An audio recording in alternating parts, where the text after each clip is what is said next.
अस्सलाम वालेकुम, welcome back to my YouTube channel. तो कैसे हैं सब? अल्हम्दुलिल्लाह मैं भी ठीक हूँ। और अच्छा जी, यहाँ पर मैंने आंटी और को इनवाइट किया था कि एक दिन रह गया मेरे जाने में, तो आप लोग आए मुझे मिलने। तो वो लोग आए थे, तो उन सारी उनकी बेटियाँ थी तीनों, और मैंने उनके लिए पकौड़े और चाय शाय बनाई, उन्होंने खाई और फिर वो चले गए। उसके बाद जी यहाँ अगले दिन मेरी फ़्लाइट थी और शाम को मेरा कुछ भी पकाने को दिल नहीं कर रहा था। तो इसके दादा वो कह रहे कि चलो ठीक है, तुम ना पकाओ, हम बाहर से डिनर कराते हैं। तो फिर हम रेस्टोरेंट में गए जहाँ पे हमने पहले खाना खाया था। तो वहाँ पे जाके बहुत फुल था वो रेस्टोरेंट, तो फिर हमें ये टेबल वाली जगह मिली, हम वहाँ पे अंदर आकर बैठ गए और यहाँ पर फिर हमने मेन्यू डिसाइड किया और उसके बाद हमारा खाना आ चुका था।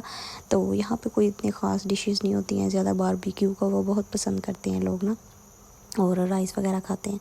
तो फिर हमने भी उस हिसाब से ऑर्डर किया। तो यहाँ पर देखें वो हमारी प्लेट्स लेकर आ चुके हैं और हमने माशाल्लाह बहुत अच्छा था बना हुआ। हमने खाना शाना खाया और ये मेरा सेकंड लास्ट डे था जो सऊदीया में था। तो मैं सबको कह रही थी जैन मेरा ये लास्ट डिनर है यहाँ पे, क्योंकि अगले दिन शाम को हमने निकलना था।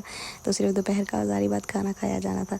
तो हमने यहाँ पे हुसैन को, तो आपको पता है कि वो इतना ये चीज़ें पसंद नहीं करता है, तो इसलिए हमने उसको मैंने सिर्फ ये थोड़ा सा खिलाया, चिप्स दी कि वो तुम ये खा लो, मैं दिया था ये भी, लेकिन उसने खाया नहीं। उसके बाद ही हम घर की तरफ चले गए और मैं ये देख रही हूँ कि ये चीज़ें फिर मुझे बाद में याद आएंगी। मैं यहाँ पर घूमती रही, तो बहुत मुझे एक अजीब सा फ़ील हो रहा था कि हाँ अब मैंने जाना है, वापस आई हूँ तो जाना तो पड़ेगा, क्योंकि ये कौन सा अपना मुल्क है, ये हम यहाँ पे रह सकते हैं, नहीं रह सकता वहाँ पे कोई भी। तो उसके बाद यही रेस्टोरेंट था जहाँ पे हमने खाना खाया था। उसके बाद जी अगला दिन आ गया जिस दिन हमने निकलना था। तो मैंने सोचा कि चले मैं इनके लिए शलजम पड़े हुए थे, वो मैं इनके लिए खाना बना जाऊँ, ताकि जब वहाँ से ये मुझे छोड़कर थके हुए हैं तो इनको कोई काम ना करना पड़े। तो यहाँ पे शलजम मैंने बॉईल करके उनको मैंने पीस रही थी यहाँ पे, और साथ में मेरे पास ना जो चिकन जो हमने उस दिन बारबेक्यू किया था ना, तो उसका वो बच गया था, मलाई बोटी का मसाला काफ़ी बच गया था। तो मैंने कहा उसको फेंकना क्यों है, उसको मैंने राइस में डाल करना, यहाँ पे प्याज ब्राउन करके जिंजर गार्लिक पेस्ट डाल के और साथ में चिकन डाल के मैंने उसको पिंक से वाइट कर लिया। और उसके बाद मैंने वो मसाला इसमें ऐड कर दिया था, जस्ट कुछ भी मैंने नहीं किया था। और अपनी मर्ज़ी से मैंने थोड़े से स्पाइसेस और डाल दिए थे ताकि फीके ना लगें चावल। तो मैंने चावल बना लिए थे ताकि, क्योंकि हम दोपहर को खाना खाते, तो साथ में मैं इनके लिए बना रही थी गोश्त और शलजम का सालन। तो यहाँ पे मैंने प्याज वगैरह ब्राउन करके इसमें भी चिकन डाला और टमाटर वगैरह डाल के इसको भी भून लिया। और साथ में मैं ये अपना जो मसाला था ना मैंने मलाई बोटी का, वो मैंने इसमें ऐड कर दिया था। और जब ये चिकन हमारा गल जाएगा तब मैं इसमें पानी डाल दूँगी और बाद में चावल वगैरह डाल के हमारे जो दोपहर में खाने के लिए मैंने राइस बना लिए थे, क्योंकि दिल कुछ भी नहीं कर रहा था खाने को ना पकाने को। तो फिर मैंने सोचा कि ईज़ी सा कोई काम हो जो मैं जल्दी से कर लूँ। एक तो पहले ही एक दिल उदास सा हुआ पड़ा था कि इनको छोड़ के चली जाऊँगी, तो फिर इसलिए मैंने ना आसान सा काम ढूंढा कि चलो करके फिर ना बैठ जाऊँगी मैं क्योंकि गर्मी भी बहुत थी। तो यहाँ पे मैंने काली मिर्च और साथ में कुटी लाल मिर्च डाली और नमक डाला, और फिर उसके बाद इसको भूनने के बाद मैंने इसमें पानी लगा दिया था। यहाँ पर राइस भी मेरे रेडी हो चुके थे और मेरा सालन भी तकरीबन बन चुका था। तो फिर मैंने और इसके बाबा ने हमने लंच किया यही चावल वगैरह खाकर। और उसके बाद जी मैंने कपड़े वगैरह चेंज किए, हुसैन के कपड़े चेंज किए, क्योंकि इसके बाद हमें निकलना था। तो मैं थोड़ी देर पहले ही जाकर आंटी वगैरह को भी मिल आई थी कि अब मैंने चली जाना है। तो इसके बाद दोबारा अल्लाह ताला कब मुलाकात करवाई, क्योंकि वो तो इंडिया में रहती है, हम तो अगर पाकिस्तान में होती तो हम मिल भी लेते। उसके बाद जी वो टाइम आ गया, 6 बजे हमने निकलना था। तो सारा सामान इन्होंने ला के गाड़ी में रखा और ये हमारा घर था, यहाँ पे हम रहते थे, यहाँ पे घूमते थे फिरते थे। वो सब चीज़ें ना मुझे दिमाग में मेरे घूम रही थी। तो सारा सामान इन्होंने गाड़ी में रखा और मुझे बिठा लिया। और इसके बाबा यकीन करें कि मुझे मैं एक्सप्रेस भी नहीं कर सकती फीलिंग जब मुझे इनसे दूर जाना होता है। तो लेकिन अल्लाह ताला हर किसी को अपने हस्बैंड के पास ही रखे, मैं तो ये दुआ करती हूँ। लेकिन मजबूरी ये भी होती है ना कि इंसान फंस जाता है ना बाहर के कंट्रीज़ में जाकर। उसके बाद जी काफ़ी 3 घंटे का सफ़र तय करने के बाद हम एयरपोर्ट पहुंच चुके थे। यहाँ पे एयरपोर्ट आने वाली थी बस। तो यहाँ पे इनका और मेरा जो साथ था वो यहीं तक होना था। बाकी अल्लाह ताला से दुआ है कि अल्लाह ताला जल्दी ही हमें मिलाए। हुसैन सो गया था, ये नारिया हम पहुँचे थे और बहुत अच्छा ये भी शहर था, ये भी मैं घूम के गई थी। यहाँ पर भी हमने शॉपिंग वगैरह काफ़ी की थी। तो उसके बाद इसके दादा वो गाड़ी चला रहे थे और यहाँ पे मुझे भूख लग गई, तो मैंने सोचा कि चलें मुझे शवारमा लेने। तो यहाँ पे इनके पास बर्गर ही थे, शवारमा नहीं था। तो देखिए इनका कितना अपडेटेड है, हर चीज़ यहाँ पे आप खुद ही सिलेक्ट कर सकते हैं और आपको किसी बंदे की भी ज़रूरत नहीं पड़ेगी, कोई स्टाफ भी नहीं यहाँ पे ज़रूरी होता। आप खुद ही सिलेक्ट करें और पैसे पे करें और आप अपनी चीज़ ले जाएँ। तो उसके बाद जी यहाँ पर मुझे नहीं मिला, फिर हमने सोचा कि चले आगे चलते हैं। तो यहाँ पर एयरपोर्ट आ चुका है, ये एयरपोर्ट है सऊदीया का। तो ऊपर से हमने जाते हैं ना, जो भी लोग जिन्होंने जाना हो, जो आते हैं वो नीचे से आते हैं, क्योंकि जब हम आए थे हम नीचे से आए थे। उसके बाद जी यहाँ पे हमारी जो बोर्डिंग वगैरह वो स्टार्ट हो गई। इसके बाबा ने सारा सामान वगैरह जमा करवाया और पूरा 80 किलो सामान था। और यहाँ पे हुसैन अपने बाबा के साथ प्यार कर रहा है। इसने इतना तंग किया, जब यकीन करें कि मैं गई ना यहाँ पे, ये अब खामोश है। जो मैं गुज़र के आई हूँ ना, मुझे पता है कि मैं कैसे वहाँ से गुज़र के आई हूँ।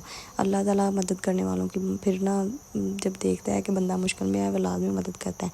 ये बड़ा रो रहा था अपने बाबा को देख के कि मैंने बाबा के पास ही जाना है, बाबा के पास ही जाना है। तो वहाँ से एक अरबी आया, वो वहाँ का ही ना स्टाफ था कोई, उसने कहा कि इस सिस्टर का बच्चा ज़्यादा रो रहा है, आप सबसे पहले इसका काम करें। उन्होंने सबसे पहले मुझे मेरी बोर्डिंग वगैरह की, मुझे सारा मेरा काम, फिंगरप्रिंट वगैरह हुए मेरे, तो मुझे उसने आगे भेज दिया। बाकी सामान मेरा इतना ज़्यादा था। फिर अल्लाह ताला ने मेरी मदद की। एक पाकिस्तानी मुझे मिल गया, वो कहे बाजी आपको बच्चा बहुत रो रहा है, मैं आपका सामान पकड़ लेता हूँ, आप अपने बच्चे को पकड़ लें। उसके बाद वो मेरा सारा सामान लेकर गए। मुझे आगे से भी मेरा, जब हम जहाज़ लैंड हो गया तब भी उन्होंने मेरा सारा सामान पकड़ा और ट्रॉली पे रखा। जो भी कन्वेयर पे सामान है मैं उनको बताती रही। तो जहाज़ में बहुत सर्दी थी, यकीन करें कि एसी चलाए हुए थे और कुछ बाहर का मौसम भी बहुत ख़राब था और एकदम से जहाज़ इतना बुरा हिलता था, डर गई थी कि लो अब भी कुछ हुआ, अब भी कुछ हुआ। लेकिन शुक्र अल्लाह का ना, मौसम फिर जब दिन हुआ ना तो सही हो गया था।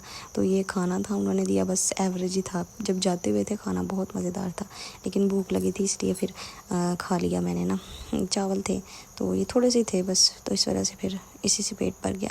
तो उसके बाद सर में इतना दर्द हो रहा था, मैं तो 1 मिनट भी नहीं सोई ना जहाज़ में, क्योंकि हम 2 थे, पहले तो चलो 3-4 लोग थे तो नींद आ गई थी। इस बार तो मुझे नींद ही नहीं आ रही थी, टेंशन से कि मैं अल्लाह करे सही सलामत पहुंच जाऊं, क्योंकि एक टेंशन थी कि बस मैं अकेली हूँ, सामान को कैसे मैनेज करना है। उसके बाद सुबह हमारी फ़्लाइट लेट हो गई, क्योंकि आपको बताया मौसम ख़राब था, तो उन्होंने स्लो स्पीड से हमें लेकर आए।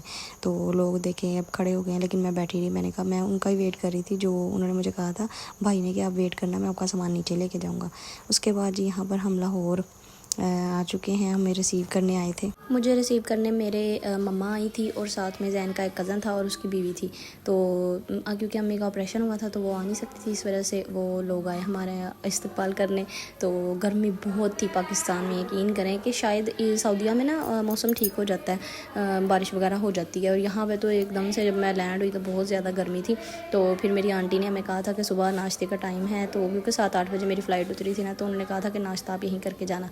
तो फिर शाहदरा रुके, वहाँ पे नाश्ता वगैरह किया और फिर वापस आए घर। और ये जी घर में मेरा इस्तकबाल हुआ माशाल्लाह बहुत अच्छे तरीके से। मैंने एक्सपेक्ट नहीं किया था कि इतना अच्छा होगा। सब लोग आए हुए थे मुझे वेलकम करने, मेरी सिस्टर वगैरह सब लोग मुझे मिल रहे हैं और सब ने मेरा बहुत अच्छा इस्तकबाल किया। सब ने गुलाब की पत्तियाँ वगैरह मंगवाई हुई थी और हार मंगवाए हुए थे, गजरे मंगवाए हुए थे। मेरी नंद ने और मेरी छोटी सिस्टर ने, दोनों ने मेरे एक हाथ में गजरा पहनाया, और मेरी अम्मी ने, जो यानी कि मेरी सास लगती हैं, खाला भी लगती हैं मेरी, उन्होंने मेरे लिए चांदी का ताज बनवाया। माशाल्लाह अनएक्सपेक्टेड था, सब कुछ अनएक्सपेक्टेड था, लेकिन बहुत अच्छा लगा, मुझे बहुत ही अच्छा लगा। और बड़ी अच्छी डेकोरेशन वगैरह सब ने की हुई थी। ऊपर से ज़्यादा टेंशन इन लोगों को इस वजह से हुई थी क्योंकि रास्ते में आते हुए ना ड्राइवर बहुत ही थका हुआ था। मैं क्या उसको कहती, उसने गलती उसकी थी, साथ में ट्रक गुजर रहा था और ट्रक को नहीं उसने गुजरने दिया। ट्रक था वो, उसने अपनी स्पेस लेनी थी गुजरने के लिए, इसने उसको जाने नहीं दिया और ख़ुद गुजरने की कोशिश की। और इसका साइड वाला जो एक मिरर था छोटा जिसमें पीछे देखते हैं, वो टूट गया।